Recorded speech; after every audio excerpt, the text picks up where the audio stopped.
Younger population Covid बहुत ही mild रहा है और ज़्यादातर इवन एसिम्प्टोमेटिक रहा है। स्मॉल परसेंटेज है जिसमें बच्चे इन्वॉल्व होते हैं। बच्चों की डेफिनेशन 18 से नीचे बोली जाती है, बट 18 17 18 तो ऑलमोस्ट बड़े ही हो गए।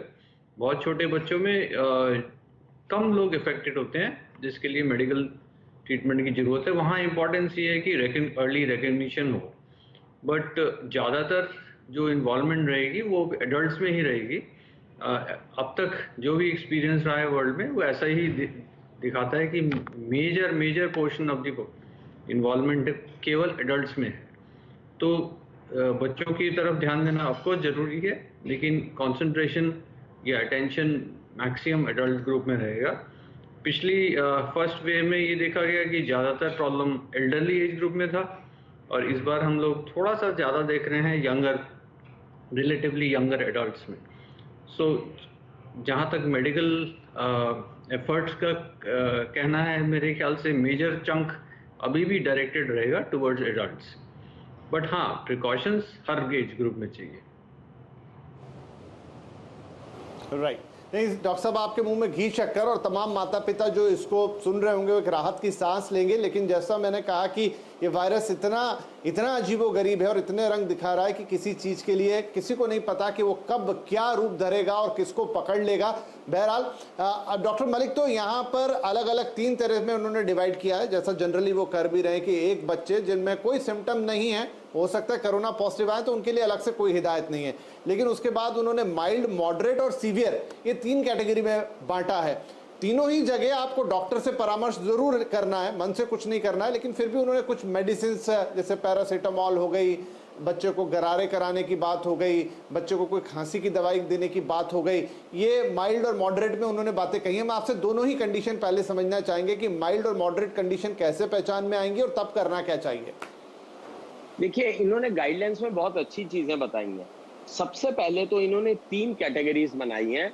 एक तो सस्पेक्टेड कोविड कौन सा है, एक प्रोबेबल कोविड कौन सा है, और एक कंफर्म्ड कोविड कौन सा है। सस्पेक्टेड कोविड है अगर आपके बच्चे को खांसी या जुकाम है और बाहर से ट्रेवल करके आया जिस देश में कि कोरोना के काफी ज्यादा प्रकोप चल रहा है, so this is a suspected. दूसरा, आपके बच्चे को खांसी या जुकाम है और घर में किसी को कोरोना है, तो ये सस्पेक्टेड केस हो गए। प्रोबेबल केस क्या है कि आपके बच्चे को खांसी या जुकाम है लेकिन आरटीपी और पूरे क्लासिकल सिम्टम कोरोना के हैं लेकिन आरटीपीसीआर नेगेटिव है, तो ये प्रोबेबल है, इसके अंदर अभी भी कोरोना हो सकता है। क्योंकि प्रोबेबल केस जो है वो बेसिकली, क्योंकि आरटीपीसीआर जो है 75% में पॉजिटिव आता है, बाकी में नेगेटिव आता है। दूसरा यह है कि आपके बच्चे के अंदर कोरोना के फुल ब्लोन सिम्टम्स हैं लेकिन किसी वजह से, रिसोर्सेज की वजह से, वॉट एवर, आप आरटीपीसीआर नहीं करा सकते, प्रोबेबल हो गया।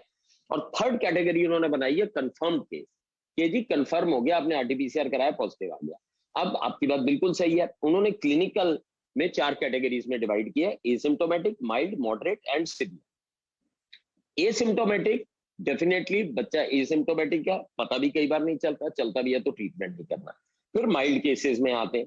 माइल्ड केसेस में है हल्के फुल्के उसको सिम्टम्स हो रहे हैं, हल्का सा जुकाम हो गया, हल्का सा फीवर हो गया, थोड़े से वो हो गए, लेकिन उन्होंने बड़ा क्लियर बताया कि इसके अंदर क्लोरोक्विन या एंटीवायरल या इन दवाइयों का कोई भी रोल नहीं है और इसको होम आइसोलेशन में हम ठीक कर सकते हैं। These are mild cases. दूसरे होते हैं मॉडरेट केसेस।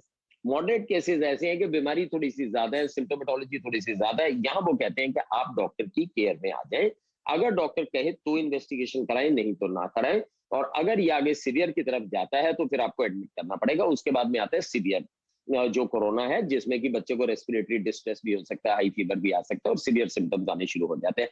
तो ये एक कोविड की बच्चों की एक फुल ब्लोन उन्होंने एक तरह से गाइडलाइन दिया है। वो गाइडलाइन हम तब इशू करते हैं जब बच्चे, क्योंकि लास्ट टाइम बच्चों को कोरोना नहीं हुआ, लेकिन मैं अपना तजुर्बा बताऊं क्योंकि मैं कोविड का अस्पताल भी चलाता हूं, कोविड की वैक्सीन भी देता हूं और पीडियाट्रिशियन भी हूं, तो मेरा अपना तजुर्बा यह है कि ये बीमारी बच्चों के लिए फिर भी सॉफ्ट कॉर्नर है। इस बीमारी को, ये बच्चों को बहुत एग्रेसिव नहीं होने देती है, बहुत एग्रेसिव नहीं होती बच्चों में। और एक चीज और बताना चाहूंगा जो बड़ा इंपॉर्टेंट है, हमारे कुछ डॉक्टर लोगों को भी पता होना चाहिए, मैं तो पीडियाट्रिशियन मुझे पता है, लेकिन जो पीडियाट्रिशियन नहीं है उनको भी और पेरेंट्स को भी, एक डिजीज एंटिटी होती है जिसको हम MSIS कहते हैं, कोविड से एसोसिएटेड। कोविड से बच्चा ठीक हो रहा है, सब कुछ ठीक था, बच्चा ठीक हो गया, माँ बाप भी खुश हो गए कि कोविड का पीरियड निकल रहा है, लेकिन सडनली बच्चे को हाई फीवर आने लग गया, सडनली रैशेज आ गए, सडनली